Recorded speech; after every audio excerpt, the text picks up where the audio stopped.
What do you say, guys? Welcome to the American High Point YouTube channel. Okay, so today we're talking about, is it worth it to be in the automotive field in 2020? The answer in short is yes. Yes, definitely yes. The automotive field, it's a growing field. Now, it isn't like it used to be. We do not have carburetors anymore. We do not have any of the easy stuff. I mean, these cars will not run without computers. So we almost have to have a computer degree to be able to work on these cars. So that is one difference that we are seeing more and more and more is technology increase in the cars. So let's just dive right into it. I hate watching YouTube videos that drag and drag and drag. So let's dive right into it. So income, that's going to be your all's first question. Income is good. Is it great? No. I mean, it is and it ain't. Can you live a comfortable lifestyle? Yes. So starting out, I mean, you're not going to make a bunch of money first starting out. I mean, a lot of you guys are either going to have an interest in automotive field, and those kind of guys are going to stray more towards, I want that hands-on experience. I don't want to go to school. I don't want to put a whole bunch of money in school. Let me try to dip my feet in the water, see if I like it. So these guys are going to go to um, Jiffy Lube places, Valvoline, um, CarX, all these places that do tires and oil changes mainly. But they also dabble in a little bit of the bigger stuff, not necessarily hard, but they do get into it. And they want that first hands-on experience. That's great. That is great. But not knowing anything about the automotive field and heading into it feet first, you want to make sure that you're very careful. You double check things. Always make sure that you torque the wheels. If you have the wheels off, I don't care what kind of gun you have, what kind of impact or anything like that. I don't care. Torque the wheels. That's where I see a lot of the younger guys fail that jump right into this profession, is they'll end up losing a wheel. And you got to think, guys, you are working on the biggest weapon in the United States. Cars, there's more cars on the road now than there ever was. So if one thing happens to that car and somebody loses a wheel going 80 mile an hour on the interstate, it could cause serious injury, if not death. So that's another thing you got to think about. When we say in the automotive field, you treat it like this is your mom's car. Definitely treat it like it's your mom's car. I mean, you don't want your mom to have a fiery crash on the interstate. So make sure you guys are vigilant. I mean, you are working on a piece of machinery that can potentially kill somebody or kill a lot of people. So just make sure you keep that in mind.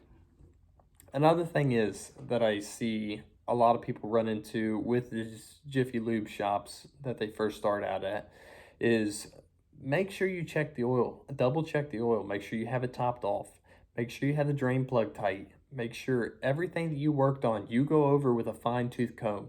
You do not want comebacks in your shop. No matter where it is that you work for, you do not want comebacks in your shop. That causes a whole big thing about your reputation, your shop's reputation, and ultimately how much money you bring home. I mean, that's the biggest thing that I see people fired for, is not double checking their work and people coming back. And after so many of those times, I mean, the boss cannot take the reputability of his shop and lay it on you. So he's going to eventually let you go. So make sure you just keep that in mind. Double check everything. Now, on to expenses. How much money does it take to become an automotive technician, or at least have the basics? So most shops, we have a general scan tool that the false buys, right? So you have the scan tool basically for the shop. Now that's great. Let your shop buy the big tools right off the bat. That way you don't have to jump in financially and buy a $4,000 scan tool to a $10,000 scan tool.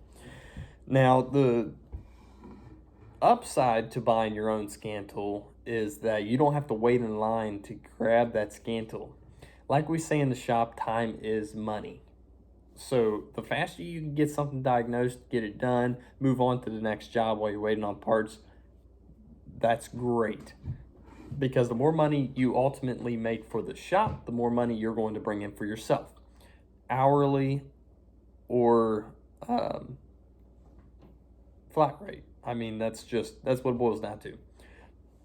So your expenses, I mean, probably on the lower end, first starting out, is going to be about $500 to $2,000 every year. That's not every month. That's not every week. That's every year.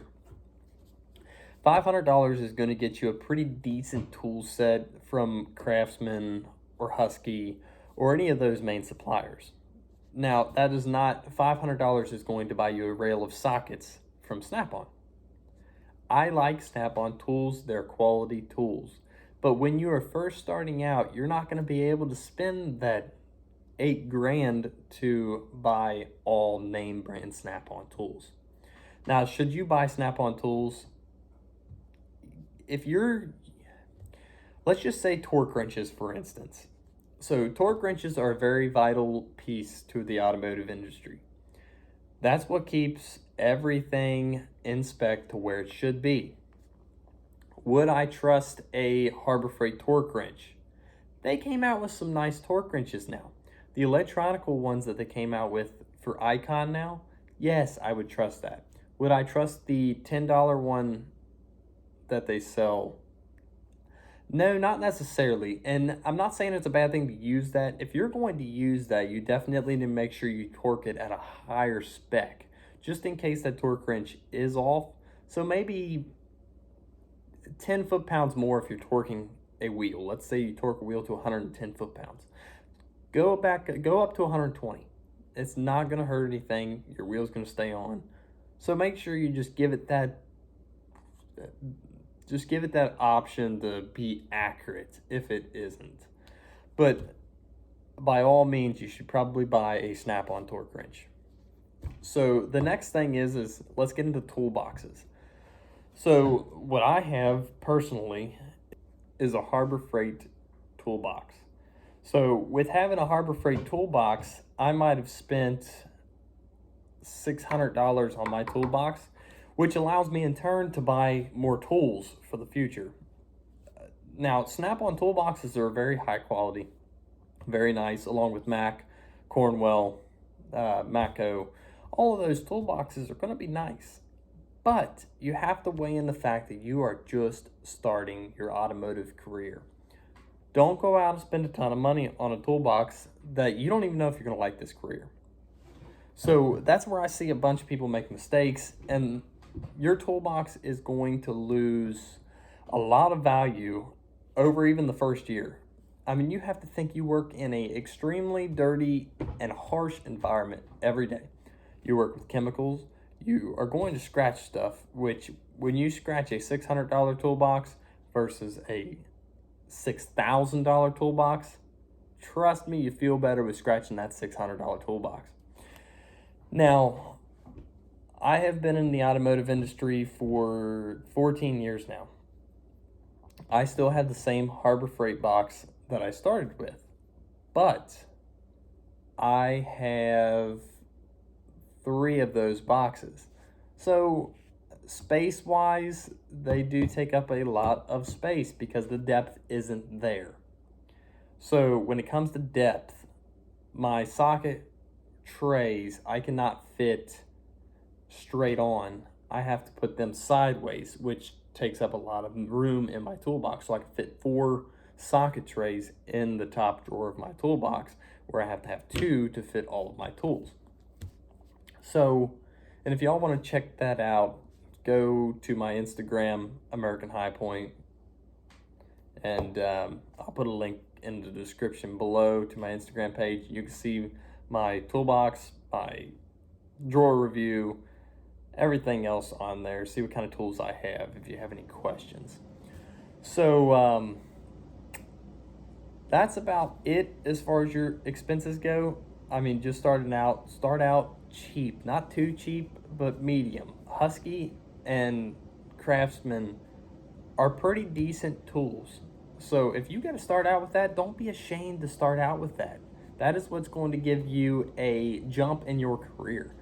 So definitely start out at a lower end. Don't start out high end. Until you get comfortable, do not start out buying high end tools. So moving on to education. Should you go to college for automotive? See, this is where a lot of people agree and disagree. So I'm going to tell you all my opinion on it. Everybody's different. So my opinion is no. Yes and no. I mean, no in the case that hands-on experience is always better. So with the hands-on experience, you're getting real-world experience in the field. Now, when you're working at a dealer or if you're working at an independent shop, they're going to send you to school for the new upcoming things that are coming out. So it just like right now, the Cavalcade Customs is coming up. So you might have a diagnostic class that's going to teach you how to diagnose things a little bit easier. What to use, what to look for, what kind of, just like if you're ohming something out, they're going to teach you how to do all of that. And if you're going for, they have brake systems, suspension systems. They have the new radar systems that they're going to teach about. You can go to college, and a lot of the employers are going to look for that in the dealer field. But when you go into an independent shop, a lot of the independent shops are, it'd be nice if you had an education, but that's okay. We're going to give you real world experience. We're going to put you with one of our best techs for a few months so he can teach you the ropes, so he can teach you a few things that you need to know. Now, that's what a lot of shops are going to do, and there's nothing wrong with that. That's actually the way I prefer to learn. So at 14, I started working on cars, actually at the same place that I'm at right now, working on foreign cars, Mercedes, BMWs, Audis, Volkswagens, all of those, Jaguars. So I started out in a little bit of a harder field because everybody knows that the Germans are a little bit more electronically ahead, I guess, in their cars, which is not necessarily a good thing because a lot of the German cars are junk.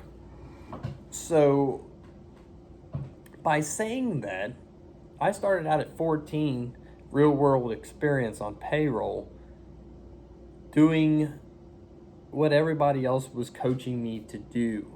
So later on down the life, my skills would grow and grow and grow and grow and grow until I got to a comfortable level where now I am the diagnostic guy, the heavy guy. So me, by saying heavy, I mean engines and transmissions, doing everything there is on a car to do. So all the way from oil changes to tearing an engine out of a $150,000 BMW. So guys, you can get up to where you want to go. It just matters how much effort you put into this field. So as far as education, I'm going to leave that up to you guys. My opinion is real world experience is where it's at. So moving on to how much money can you make doing this is irrelevant.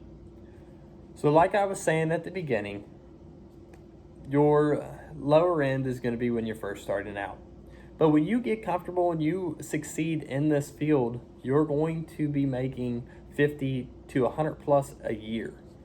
And that's about around the place where you're going to be making is 50 to 100 plus a year.